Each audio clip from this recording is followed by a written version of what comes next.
Ce fut la plus grande catastrophe qu'ait connue l'Union européenne. Un véritable séisme politique. La fin d'une Europe unie. Pour les uns en tout cas. Pour les autres, un acte libératoire. Un nouveau départ vers des perspectives plus riantes.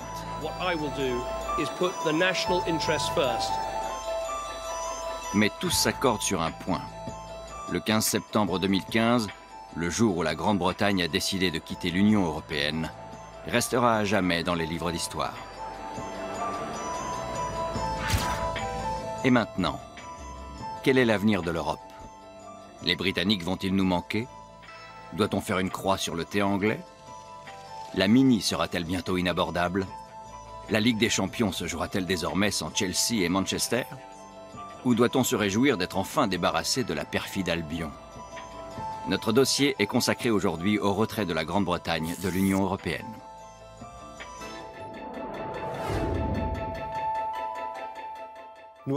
Il n'y a qu'une langue qui écrive le mot « je » en majuscule, c'est l'anglais. Forte de cet esprit égocentrique et contre toute attente, la Grande-Bretagne a décidé de quitter l'Union européenne. Mesdames et messieurs, bonsoir. Cela fait un an maintenant que, par référendum, la majorité des Britanniques s'est prononcée en faveur du retrait de la Grande-Bretagne de l'Union européenne. Mais qu'on ne s'imagine pas l'affaire réglée une fois la décision prise. Il s'agit ici de l'Union européenne. On ne la quitte pas sans respecter certaines règles. Conformément à l'article 50 du contrat de l'Union européenne, on négocie actuellement les termes du retrait. Et pour éviter que ne s'installe une confusion durable, on discute parallèlement de la nature des futures relations. Tout cela devrait durer des années. Essayons d'anticiper. Quel est l'avenir de l'Europe sans les Anglais? Avons-nous vraiment besoin d'eux? Au cours des 50 prochaines minutes, nous allons tenter d'analyser les principales conséquences politiques et économiques d'une telle situation. Mais tout d'abord, un bref retour en arrière. Comment en est-on arrivé là? Tout de suite, la sortie de la Grande-Bretagne ou le récit d'une séparation en 3 actes.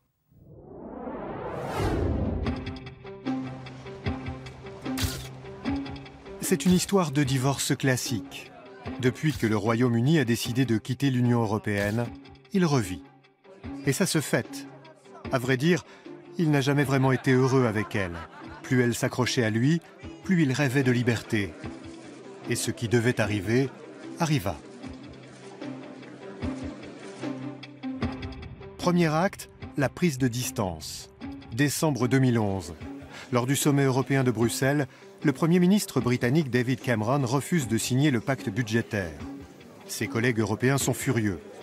Mais pour satisfaire l'opinion publique dans son pays, il assume sa décision. Il veut être réélu et pour l'heure, on lui reproche surtout son manque de fermeté. He can't convince European leaders. He can't even convince his own backbenchers. He is weak abroad. He is weak at home. Le veto de David Cameron enflamme les esprits. Les Britanniques se trouvent confortés dans leur aversion pour toute ingérence extérieure.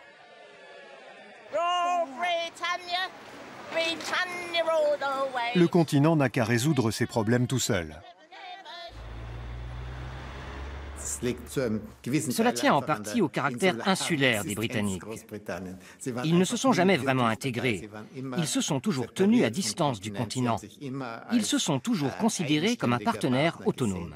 Cela s'explique par 50 années de correspondance de guerre à Bruxelles. Les médias canadiens et australiens qui contrôlent les médias britanniques ont toujours diabolisé l'ennemi européen, avec des répercussions inévitables sur l'opinion publique.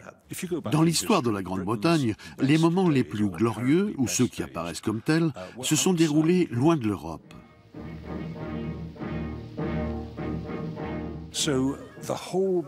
Peu importe si ces jours ont été meilleurs ou non. S'ajoute à cela la façon qu'a l'Europe de se débattre avec la crise économique sans parvenir à la maîtriser. Et on comprend mieux pourquoi les Britanniques ne l'apprécient guère. Je pense que cela explique partiellement pourquoi la Grande-Bretagne s'est décidée à franchir le pas et à quitter l'Union européenne. Deuxième acte, la séparation. L'été 2013 marque le début de la fin. Outre-Manche, de plus en plus de voix s'élèvent pour réclamer un référendum. David Cameron est habile, il se sert de l'opinion publique britannique pour renégocier le statut de la Grande-Bretagne au sein de l'Union européenne. This government is taking the toughest line in these budget negotiations of any government since we joined the European Union. At best, we would like it cut, at worst, frozen, and I'm quite prepared to use the veto if we don't get a deal as good for Britain. Sa tactique est simple. Brandissant la menace de se détourner définitivement de l'Europe, il espère arracher quelques concessions à Bruxelles. On parle de chantage. I said before coming to Brussels that if I couldn't get adequate safeguards for Britain in a new European treaty, then I wouldn't agree to it. S'ensuivent les heures dramatiques dont tout le monde se souvient. Les chefs d'État de l'Union européenne lâchent David Cameron. La coupe est pleine. Brits divided and they are outside of decision making. Europe is united. David Cameron est allé trop loin. Maintenant, il doit tenir sa promesse. La question de l'Europe est bien présente lors des élections parlementaires britanniques de 2015. Pour être réélu, David Cameron s'érige en chantre des eurosceptiques. We're saying to the Eurozone countries they do need to do more things together to strengthen their currency and make sense of their currency, but Britain is going to stay out of that. We want Europe to work for us as a single market, as a place where we trade, as a place where we cooperate. David Cameron n'est ni un Européen convaincu, ni un véritable eurosceptique. C'est un homme à l'idéologie vacillante. Il a grandi sous Margaret Thatcher. Il dit de lui-même et de la Grande-Bretagne, nous sommes forts, nous sommes indépendants, nous pouvons très bien y arriver sans ces casse-pieds d'Européens. Troisième et dernier acte, le divorce. Le 15 septembre 2015, les Britanniques se rendent aux urnes. Le résultat est sans appel. 58% des votants se prononcent pour la sortie de l'Union européenne. Et David Cameron? Il remporte les élections avec la majorité absolue, lui qui n'a jamais été fermement opposé à l'Union européenne. Mais son populisme a payé, en tout cas pour le moment.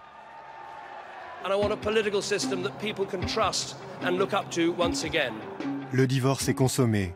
La Grande-Bretagne est ivre de patriotisme. Mais la route est encore longue pour que la rupture soit entérinée. Les Britanniques ont occulté un détail. Même dans les mariages de convenance, les ruptures peuvent être douloureuses et onéreuses.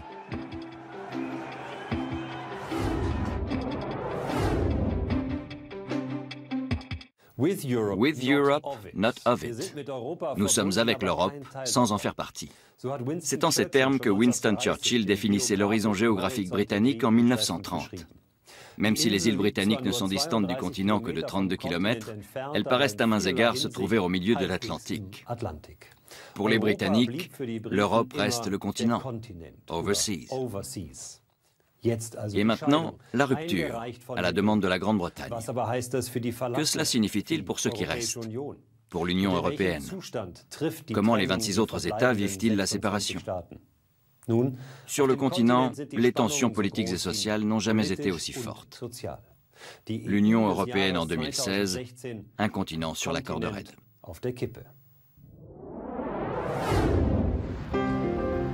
L'Union européenne de 2016 dresse son bilan. Le continent est fortement marqué par 8 années de crise et profondément divisé. Les seuls à tirer leur épingle du jeu sont les marchés financiers, plus florissants que jamais. De leur point de vue, la rigueur a porté ses fruits. Le plan de sauvetage de l'euro et l'argent de la Banque centrale européenne ont sauvé les États endettés. Ce sont les citoyens qui ont épongé la dette avec leurs impôts. Mais l'Europe est restée solidaire. La crise de l'Europe nous a prouvé que nos destins étaient intimement liés. Le problème d'un État devient très vite le problème des autres. Nous sommes tous dans la même galère. Cela ne fait aucun doute. Il aura fallu ramer fort pour faire avancer cette embarcation. Les réformes structurelles dans le sud de l'Europe commencent tout juste à porter leurs fruits. La Grèce, l'Espagne, le Portugal et l'Italie sont à nouveau compétitifs. L'euro en sort renforcé et est enfin stabilisé.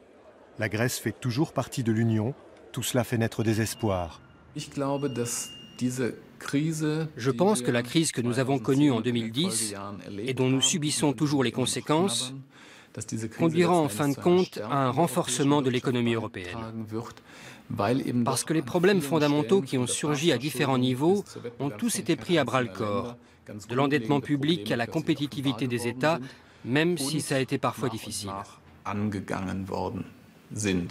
Certains paient très cher le succès des autres. Un tiers de la population n'est pas concerné par la reprise économique.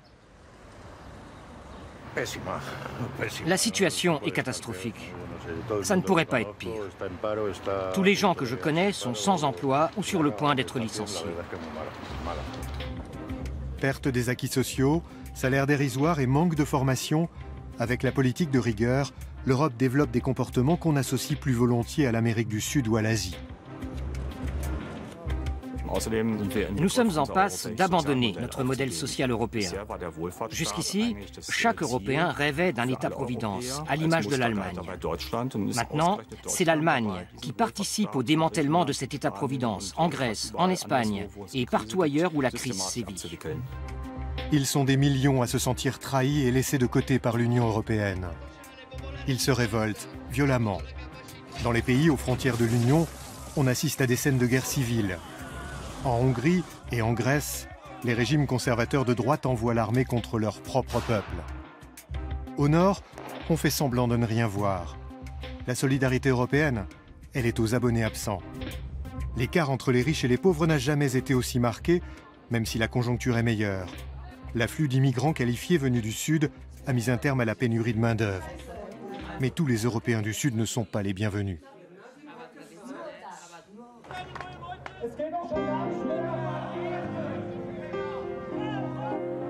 L'Union européenne en 2016. L'Europe a regagné la confiance des marchés, mais les fossés politiques et sociaux, à l'intérieur même de l'Union, se sont creusés davantage. Plus que jamais, les gouvernements devraient s'inquiéter. Si la situation n'évolue pas, les Britanniques ne seront bientôt plus les seuls à tourner le dos à l'Europe. Le moment est mal choisi pour une séparation. La communauté des États européens va devoir trouver un nouvel équilibre politique sans la Grande-Bretagne. Comment combler le vide laissé par les Britanniques? Qui sur le continent saura en tirer avantage? Qui va y perdre? Essayons de voir ce qu'il en est.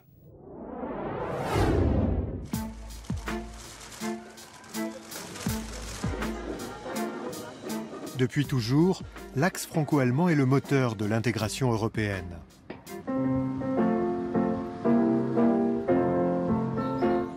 L'alliance nouée par Konrad Adenauer et Charles de Gaulle perdure encore aujourd'hui.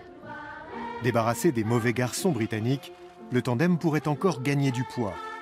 L'Allemagne et la France seraient-elles les véritables gagnantes de la rupture?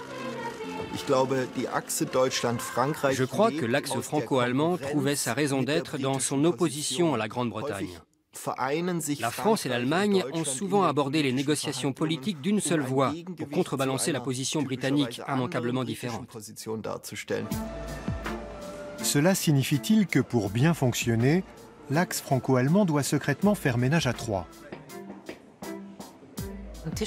Avec 3 pieds, une table est stable. Avec 2 pieds, elle s'écroule. Dans ce jeu, tous les coups sont indirects. Les Français et les Anglais se partagent la politique de sécurité, la politique nucléaire, la Libye, etc. Les Allemands et les Britanniques se disputent le leadership sur la politique économique, le libéralisme et la concurrence face au dirigisme français. À ce jeu, Français et Allemands ont besoin des Britanniques. Si ces derniers disparaissent, le duo de tête perd de sa stabilité.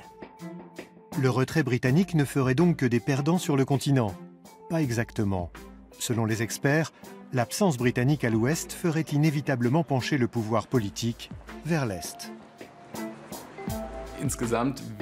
Quoi qu'il advienne, les États de l'Europe de l'Est vont être amenés à jouer un plus grand rôle à l'avenir. Le retrait de la Grande-Bretagne peut accélérer ce processus. L'Europe de l'Est devra prendre plus de responsabilités, mais elle aura aussi la possibilité de combler le vide ainsi créé. L'avenir de l'Europe se trouve donc à l'Est, et plus particulièrement en Pologne.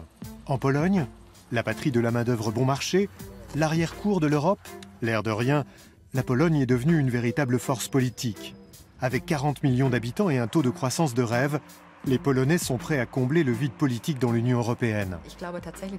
Je crois effectivement que la Pologne a tout à y gagner, grâce à sa situation continentale et sa politique résolument pro-européenne.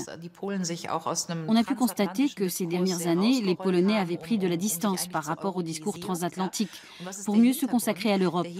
Leur motivation est simple. Ils veulent d'un leadership européen. Pourquoi? Parce que la Pologne peut évoluer dans l'Europe aux côtés d'une Allemagne forte, ou dans l'Europe menée par une Allemagne forte, mais sûrement pas sans l'Europe avec une Allemagne forte à leurs frontières. La Pologne, grand bénéficiaire du retrait britannique. Qui aurait pu se l'imaginer? Les divisions à l'ouest pourraient renforcer l'Union européenne à l'est. On pourrait alors remercier la Grande-Bretagne d'avoir enfin fait disparaître les différences entre l'ouest et l'est de l'Europe. Ce n'est pas un mauvais scénario.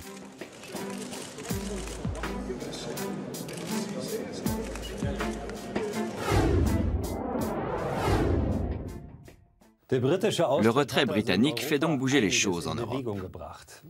Mais jetons plutôt un coup d'œil outre-Manche. Là-bas aussi, le paysage politique a considérablement évolué ces dernières années.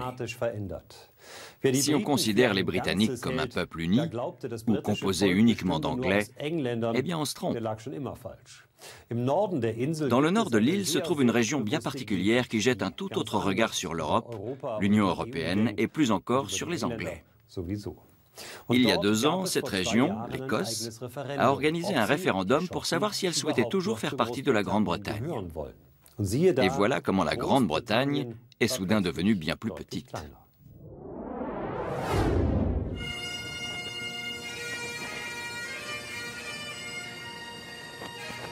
Nous sommes en 2014. Les Anglais ne sont pas les seuls à attendre leur référendum avec impatience. Pour les fiers Écossais aussi, l'attente est longue. Ils en ont assez de ne plus être les maîtres chez eux. Et ils ne souhaitent pas se séparer de Bruxelles.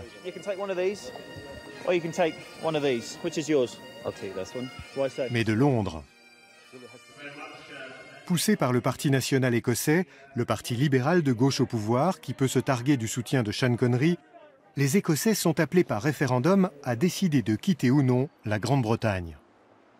The Scottish National Party will campaign confidently for independence, not just as an end in itself, but as the means by which the Scottish economy can grow more strongly and sustainably, by which Scotland can take its rightful place as a responsible member of the world community. Les Écossais voient dans l'indépendance une réelle occasion pour leur économie de s'épanouir. Après la Norvège, la Grande-Bretagne est le 2e producteur européen de pétrole. Or, plus de 90% des zones d'extraction se trouvent dans les eaux territoriales écossaises. Les 5 millions d'Écossais ne veulent plus partager les bénéfices du pétrole de la mer du Nord. Le Premier ministre David Cameron doit avoir une sensation de déjà-vu. En effet, la Grande-Bretagne exige de l'Union européenne précisément ce que l'Écosse exige de la Grande-Bretagne, l'indépendance. Et comme par magie, quand il s'agit de l'Écosse, le Premier ministre ne parle plus que d'esprit communautaire et de solidarité. We're stronger together around the world. We're safer together here at home. We're better off together. Our economies are stronger. Not just that Scotland, I believe, is better off in the United Kingdom, but the United Kingdom, England, Wales, Northern Ireland, we're better off with Scotland being part of this family. So I'll be arguing to keep the family together, to keep the kingdom united. Mieux que personne, David Cameron sait ce que ça signifie d'être le mouton noir de la famille. Le résultat ne devrait donc pas le surprendre outre mesure. Les Écossais optent pour l'indépendance et l'Écosse devient un État indépendant.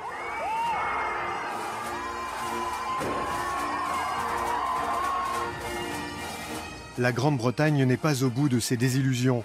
L'Écosse souhaite aussi rester dans l'Union européenne.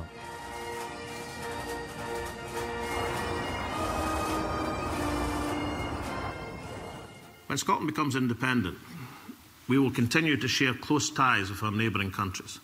We will continue to trade freely within the European Union. L'Union européenne comptera donc bientôt un nouveau membre. Ironie du sort, ce sont les Écossais qui ont permis à l'Angleterre de se retirer. Du fait de son indépendance, l'Écosse n'a pas participé l'année suivante au référendum sur l'Union européenne. Sans les voix des europhiles écossais, la Grande-Bretagne s'est exprimée pour la sortie de l'Europe. Et voilà donc comment la scission écossaise a rendu possible le retrait de la Grande-Bretagne de l'Union européenne. fin de l'histoire. Tout comme l'Union européenne, la Grande-Bretagne a quelque peu rétréci en cette année 2016. A posteriori, on peut considérer l'année 2012, marquée par les Jeux Olympiques et le jubilé de la Reine, comme des adieux grandioses à la scène internationale de la Grande-Bretagne en tant que telle.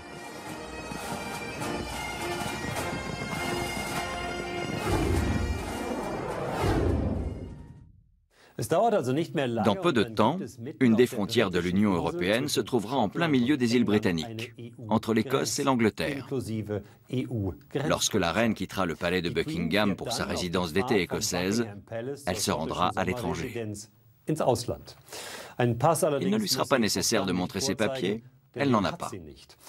Tous les passeports britanniques sont délivrés en son nom. Changement de sujet. Jusqu'à présent, on n'a envisagé que les répercussions politiques du retrait britannique. Mais qu'en pensent les citoyens? L'Angleterre est-elle le bouc émissaire de l'Europe, un exemple de démocratie, ou les deux à la fois? Nous sommes allés les interroger dans toute l'Europe.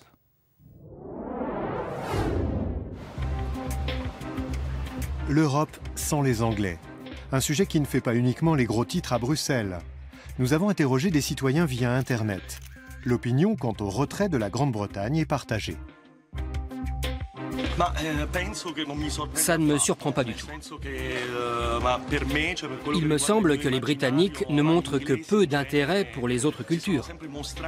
On sait très bien, par exemple, qu'ils ne veulent pas apprendre de langues étrangères.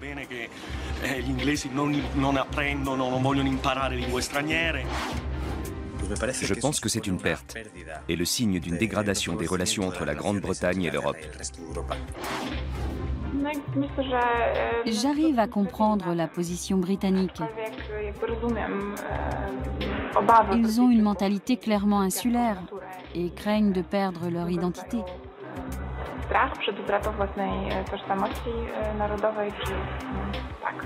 Bouc émissaire ou non, tout le monde s'accorde sur un point. Le référendum organisé l'année dernière a fait de la Grande-Bretagne un modèle de démocratie. Les autres États devraient-ils faire de même? À l'heure actuelle, je serais plutôt opposée à la tenue d'un référendum en Allemagne ou ailleurs, parce que la population n'est pas suffisamment informée de la réalité européenne. C'est une idée visionnaire. L'Union européenne a toujours été visionnaire et c'est aux visionnaires de décider. L'information qui nous est transmise par les médias dépend aussi de leur ouverture d'esprit et leur portrait de l'UE est plus souvent négatif que positif. Je trouverais désolant que mon pays quitte l'Union européenne. Mais je pense qu'un référendum est un bon moyen de consulter la population à condition qu'elle soit suffisamment informée. Je suis en faveur d'un référendum sur une réforme des institutions européennes. Un référendum dans chaque État membre? Nos internautes ne sont pas tous d'accord. Une bonne moitié est pour, l'autre moitié s'y oppose. Quelles sont les répercussions du retrait britannique sur la communauté? L'Union européenne en sort-elle renforcée ou plutôt affaiblie? Je pense que l'Europe serait plus faible, qu'on a besoin de toutes les cultures, de tous les Européens, de toutes les forces intellectuelles pour qu'on fasse de l'Europe une autre grande puissance. L'Union européenne est assurément affaiblie, mais sa politique extérieure en est peut-être renforcée.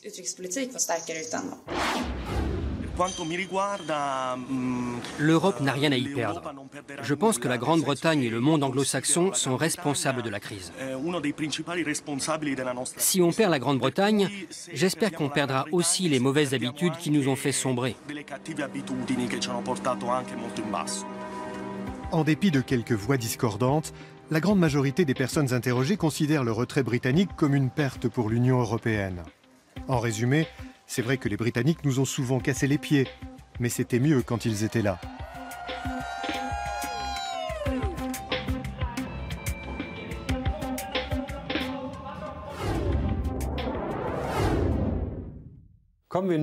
Passons maintenant au point qui unit plus que tout autre les pays de l'Union, l'économie, ou plus précisément le marché intérieur.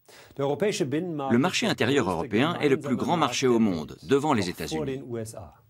À l'intérieur de ses frontières, il garantit la libre circulation des personnes, des biens et des services. Ce qui est produit dans un pays de l'Union européenne peut être vendu dans n'importe lequel des autres pays membres. Ces 20 dernières années, le marché intérieur a stimulé la croissance économique européenne. Pour les Britanniques, il a toujours été l'atout principal de l'Union. Rien d'étonnant donc à ce qu'ils souhaitent conserver cet accès à l'Europe. Mais concrètement, comment peut-on se retirer de l'Union européenne tout en restant dans le marché unique? Nous avons envisagé toutes les possibilités. De la fumée se dégage des bâtiments de la Commission, ce que de nombreux observateurs considèrent comme le résultat des discussions enflammées entre les délégations britanniques et européennes n'est qu'une fausse alerte. Elle permet en tout cas aux négociateurs de faire une pause, car l'issue des négociations semble encore bien lointaine. On aborde en ce moment un point crucial, à savoir l'accès de la Grande-Bretagne au marché intérieur.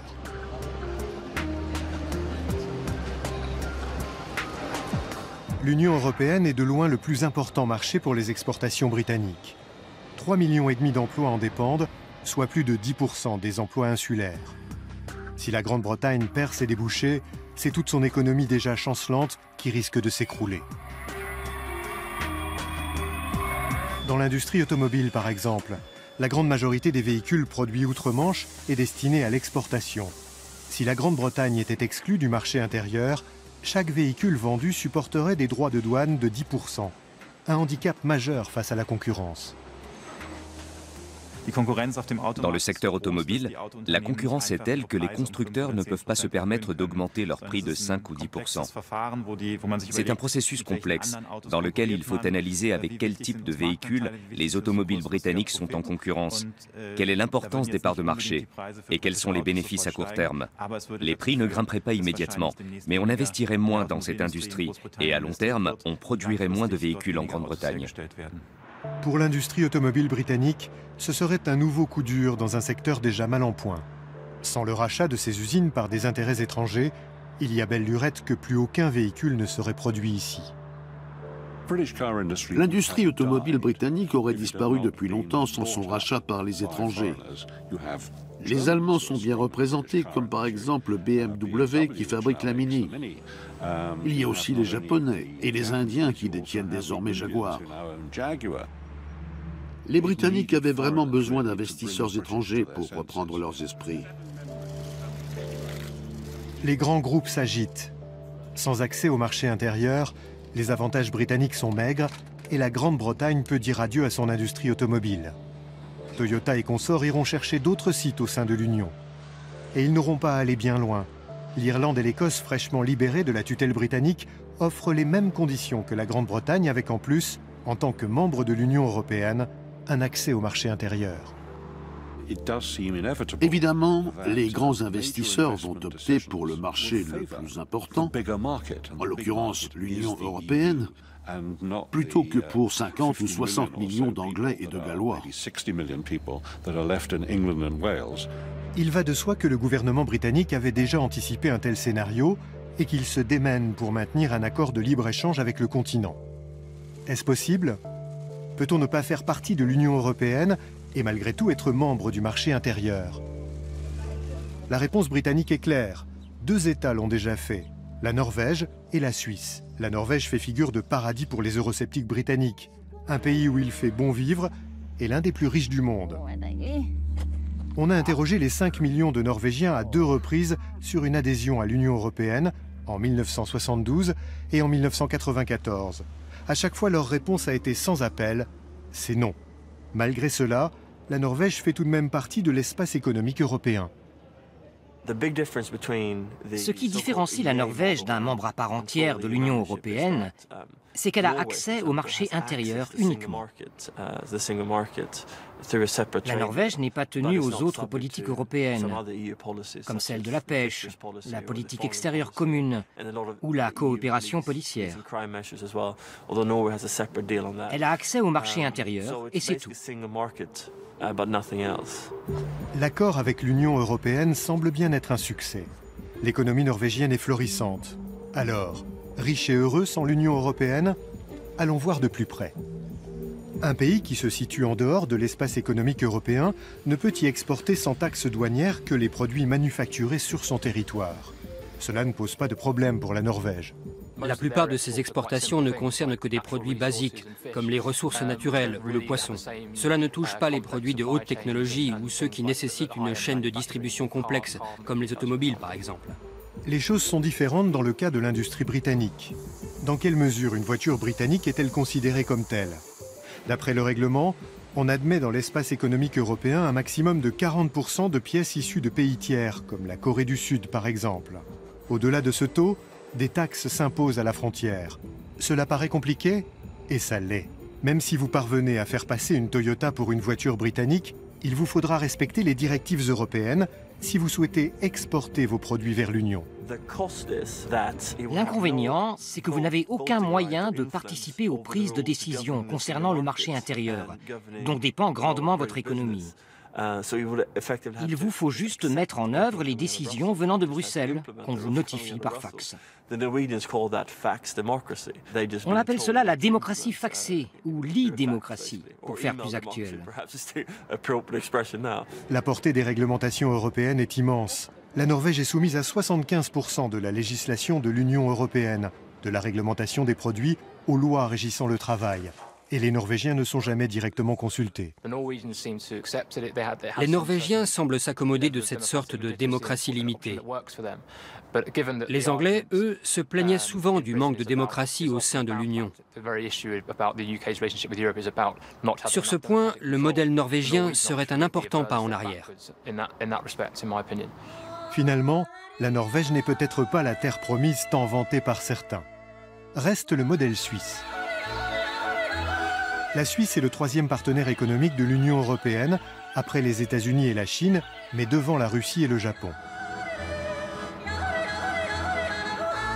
La Confédération helvétique ne fait même pas partie de l'espace économique européen. Elle s'est contentée de conclure des accords bilatéraux avec l'Union européenne qui lui permettent d'accéder au marché intérieur. Si elle imitait le modèle suisse, la Grande-Bretagne pourrait avoir plus de contrôle sur ses propres affaires. Elle n'aurait plus à se soumettre à toutes les réglementations européennes. Elle serait également libre de négocier ses propres contrats avec d'autres pays à travers le monde. Mais parvenir à cette position est loin d'être facile. Il a fallu à la Suisse des dizaines d'années de négociations. Rien ne permet d'affirmer que la Grande-Bretagne serait capable d'obtenir un tel accord. Le deuxième point est que la Suisse ne bénéficie pas d'un accès automatique au marché intérieur. Tout se négocie au cas par cas. Parfois ça fonctionne bien, parfois non. À coup sûr, cela apporterait beaucoup d'incertitudes à l'économie britannique, ce dont elle n'a aucun besoin à l'heure actuelle. Les négociations s'annoncent longues et difficiles. Les Britanniques pensent avoir l'avantage. Si l'Union européenne rétablit des droits de douane, les produits européens aussi seront taxés à l'entrée en Grande-Bretagne. Et les exportations vers le Royaume-Uni sont plus importantes. À Bruxelles, on reste imperturbable. On ne joue pas dans la même catégorie ici. La puissance économique de l'Union européenne est 7 fois supérieure à celle de la Grande-Bretagne. Le fragile marché d'outre-Manche ne pèse pas lourd dans la balance. De son côté, la Grande-Bretagne est dépendante de l'Europe. Plus de la moitié de ses exportations est destinée à l'Union européenne. En proportion, la Grande-Bretagne a bien plus à y perdre. Une chose est sûre, avec les nouvelles barrières commerciales, les consommateurs des deux côtés y perdront. Un autre danger menace encore les Britanniques, la dévaluation de leur monnaie. Pour l'Europe continentale, la dévaluation de la livre sterling signifierait une baisse des prix des produits britanniques, que ce soit des automobiles ou des produits de consommation courante. Mais pour la population insulaire, une telle dévaluation aurait des conséquences dramatiques en termes de pouvoir d'achat. En clair, les prix des produits européens, des voitures allemandes et françaises ou des pâtes italiennes augmenteraient considérablement. Il va donc falloir trouver un accord pour le bien des deux parties. Une chose est sûre, les Britanniques devront respecter les règles tant détestées de l'Union européenne s'ils veulent toujours faire partie du marché intérieur.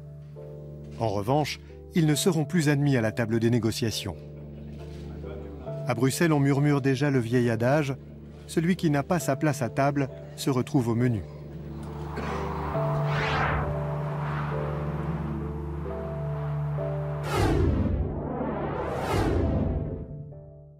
Les Britanniques vont devoir s'atteler à la tâche. Leur solide économie financière constitue cependant un atout non négligeable. La finance occupe la même place de choix en Grande-Bretagne que l'agriculture en France ou l'industrie automobile en Allemagne. Au total, le secteur financier emploie plus d'1 million de personnes outre-Manche. Avec Wall Street à New York, la City de Londres est la première place financière au monde et de loin la plus importante d'Europe. En tout cas, elle l'était. Avec un volume d'échange de 40 milliards de dollars par jour, l'Union européenne peut-elle vraiment s'en passer?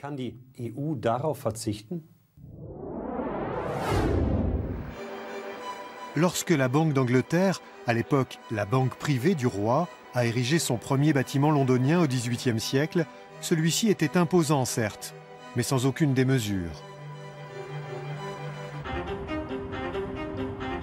Aujourd'hui, une dizaine de tours abritant des établissements commerciaux et financiers surplombent la métropole. L'horizon londonien est dominé par la haute finance. Le quartier des banques fait à peine plus de 2 km², mais il a son propre nom, la City de Londres.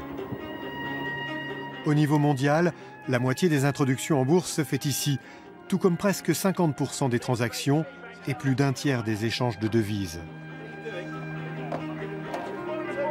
Une telle puissance économique a forcément un poids politique. La City est le plus puissant et le plus généreux des groupes d'influence britanniques. La City représente, et de loin, la principale source de financement des partis politiques et notamment du Parti conservateur. Pour celui-ci, la tâche est alors très délicate lorsqu'il s'agit de lui imposer des règles. De tout temps, les politiques britanniques ont protégé les intérêts de la City des attaques bruxelloises. Qu'il s'agisse de pacte fiscal, d'union bancaire ou de taxes sur les transactions financières, la réponse de Londres est invariablement « no ». D'emblée, ils avancent que ces réglementations visent avant tout à favoriser l'euro.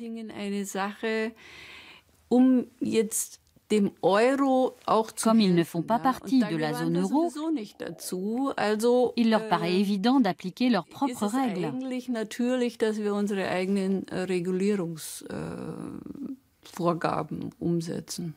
The next hurdle is excessive European legislation.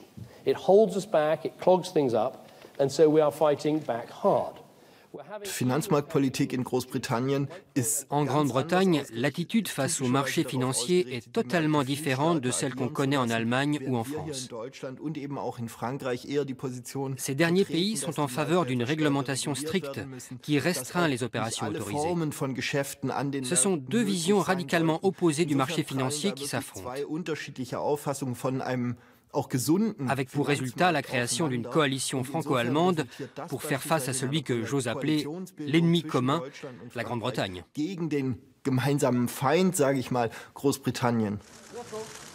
Quoi qu'il en soit, les banquiers de la City, comme le reste de l'économie britannique, souhaitent conserver un accès au marché intérieur européen. Car l'Union européenne, et par là même la zone euro, sera toujours un marché essentiel. Si la Grande-Bretagne quitte le marché intérieur, les établissements de la City devront se faire accréditer dans des pays de l'Union européenne pour y faire des affaires. Cela suppose qu'on y ait une succursale, du personnel et de nouvelles obligations réglementaires.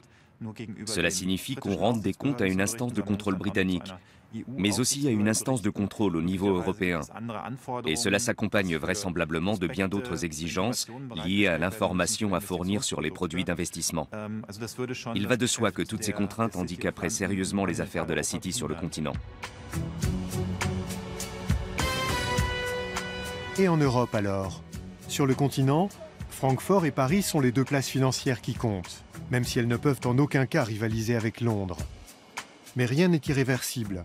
Si la City n'est plus représentée dans le marché intérieur, elle laisse à ses concurrents une longueur d'avance. Francfort et Paris seraient les grands vainqueurs sur le continent. Ensuite, il faudrait analyser au cas par cas. En ce qui concerne les fonds spéculatifs, par exemple, les Français ont une longueur d'avance. Et j'imagine que ces fonds s'installeraient plutôt à Paris.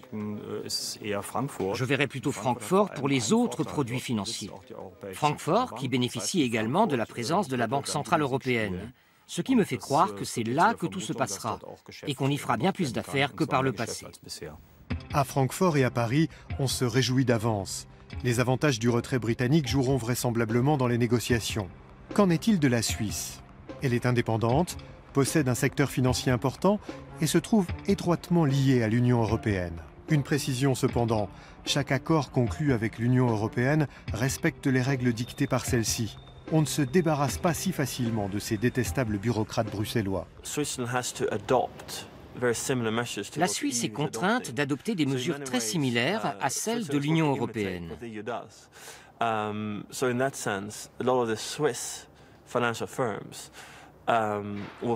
De nombreuses sociétés financières se sentent frustrées de devoir faire leur travail de lobbying à Bruxelles plutôt que dans la capitale suisse.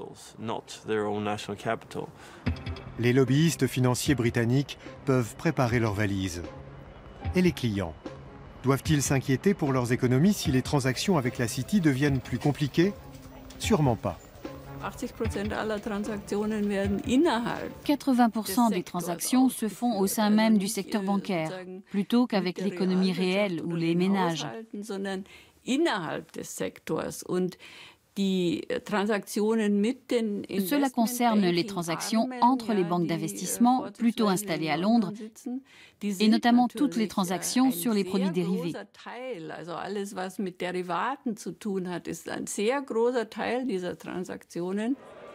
En clair, les banques travaillent principalement entre elles.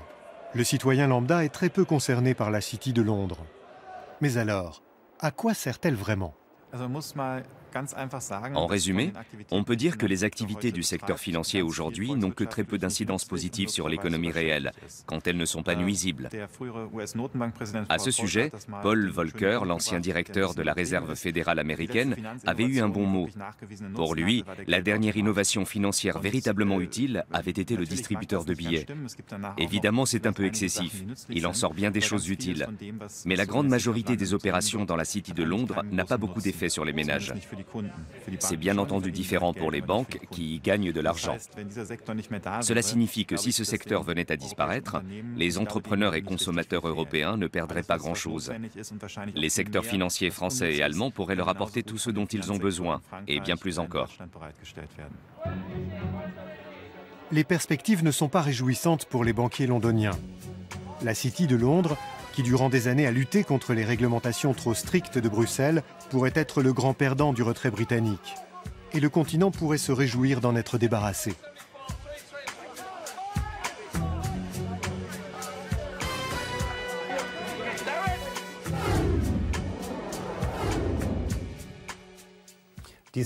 La City de Londres comme grande perdante, ce serait une catastrophe pour la Grande-Bretagne.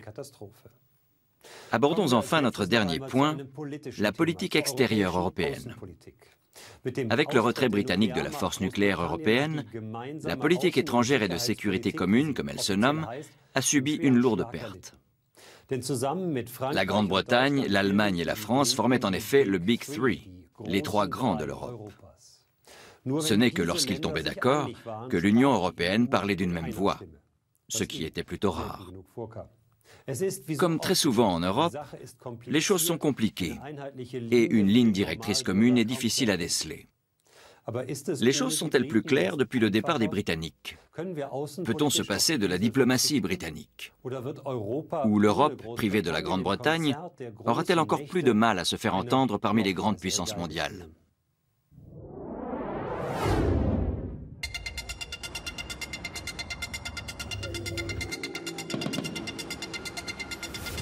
Le monde en 2016. Un mouvement se dessine depuis plus d'une décennie. La Chine, l'Inde et le Brésil accèdent au premier rang. Le jeu des puissances mondiales est plus confus que jamais et l'Europe doit s'en accommoder. Sur les plans économiques, politiques, démographiques et aussi militaires, l'Europe est en train de céder sa place. Et c'est ce moment que la Grande-Bretagne choisit pour quitter l'Union européenne, laissant derrière elle un vide dans le domaine de la politique extérieure. Car l'ancienne puissance coloniale et mondiale entretient toujours un bon nombre d'excellents contacts à travers le monde. Il y a 100 ans de cela, la Grande-Bretagne régnait sur 25% des territoires et sur près de 25% de la population mondiale. Malgré la décolonisation, des liens subsistent. Les relations économiques et politiques restent étonnamment fortes. C'est un ancien empire. Ce pays sait de quoi il parle. La Grande-Bretagne, c'est le monde. Le ministère des Affaires étrangères britannique est sûrement le meilleur de l'Union européenne. Son influence s'étend à tous les pays, que ce soit en Afrique du Nord ou en Asie, et elle fera défaut à l'Union européenne. La Grande-Bretagne est également une puissance nucléaire et par là même un partenaire militaire indispensable au sein de l'OTAN comme de l'UE. Lorsque par le passé, l'Union européenne a engagé des opérations militaires, la Grande-Bretagne y tenait un rôle décisif. Par exemple, lors de l'opération anti-piraterie Atalante au large des côtes somaliennes. La coordination des bâtiments de guerre de 9 pays membres de l'Union européenne s'est faite depuis le quartier général situé à Northwood, en Angleterre, sous commandement britannique. Avec celui de la France, le budget alloué à la défense en Grande-Bretagne est l'un des plus importants de l'Union européenne. En dépit des coupes budgétaires qui n'ont pas épargné le pays, la contribution britannique représente à elle seule 20% du budget de la défense de l'Union européenne. Sous l'angle politico-stratégique, la Grande-Bretagne n'a pas besoin de l'Union européenne pour sa politique extérieure. Et sans l'entrave de l'Europe, elle peut se rapprocher d'un partenaire qu'elle a toujours favorisé, les États-Unis. Et ce, pour le plus grand bonheur des hommes politiques britanniques. Ils adorent parader. Ils sont bien plus vaniteux que leurs homologues français et allemands. Ils aiment jouer les gros poissons dans les petites mares, et si, avec l'aide des États-Unis, ils peuvent jouer les gros poissons dans les grosses mares, c'est encore mieux. Les calculs des Britanniques seraient-ils erronés? Il semblerait qu'aux yeux des États-Unis, la Grande-Bretagne ait perdu de sa prépondérance, comme l'a montré le dernier voyage du président américain à Paris et à Berlin. Angela Merkel et François Hollande sont désormais les principaux interlocuteurs européens des États-Unis. Dans les milieux bien informés, on parle d'une nouvelle orientation américaine. Sur ce point, les Américains sont très pragmatiques. Pour eux, la Grande-Bretagne était utile comme tête de pont vers l'Europe. Si Londres ne joue plus aucun rôle dans l'Union européenne, elle perd tout son intérêt. La Grande-Bretagne gardera son importance aux yeux des États-Unis, ne serait-ce qu'en tant que base nucléaire ou sous-marinière de l'armée américaine. Mais je pense qu'en termes de politique, et notamment de politique économique, elle va très certainement perdre de son influence à Washington. Les États-Unis doivent pouvoir négocier avec les grands.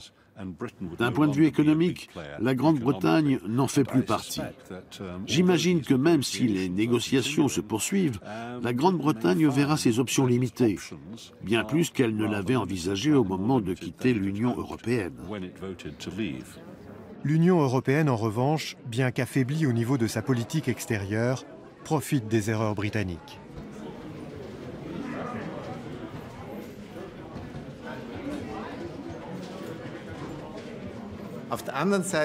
Il faut bien avouer que lorsqu'il s'agissait du développement structurel de la politique extérieure, du renforcement des structures ou de l'amélioration des mécanismes de décision, la Grande-Bretagne était plus que réticente, notamment concernant la sûreté et la politique extérieure. Dans ces domaines au moins, le départ des Britanniques apporte un peu de changement. On peut désormais espérer atteindre des objectifs que la présence de Londres rendait inaccessibles. Comment le retrait britannique a-t-il modifié l'équilibre au sein de l'Union européenne? Les trois grands sont désormais au nombre de 2, la France et l'Allemagne, suivis de près par l'ambitieuse Pologne. La France se sent investie du rôle de leader. C'est le seul pays de l'Union européenne à siéger au Conseil de sécurité de l'ONU et de surcroît la seule puissance nucléaire européenne. Depuis des décennies, la France cherche à tenir un rôle de leader de la politique extérieure de l'Europe.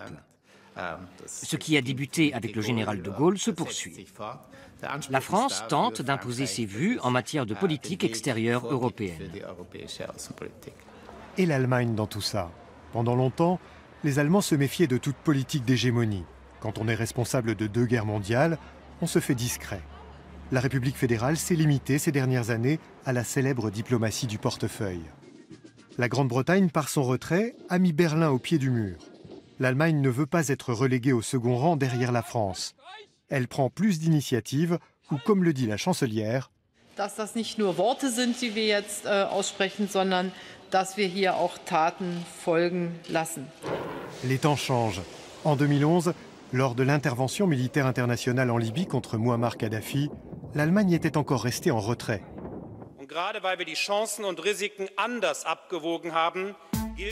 Mais en 2015, la République fédérale rejoint l'Alliance internationale qui renverse le dictateur syrien Bachar el-Assad. En conclusion, le retrait britannique a donné du poids à l'axe franco-allemand, élargi à la Pologne, en matière de politique extérieure. Ce qui implique également une certaine rivalité autour du statut de leader européen. Pour l'Europe, c'est aussi une nouvelle occasion de parler d'une seule voix à l'étranger. Si cela n'a pas été possible avec la Grande-Bretagne, eh bien, cela se fera sans elle.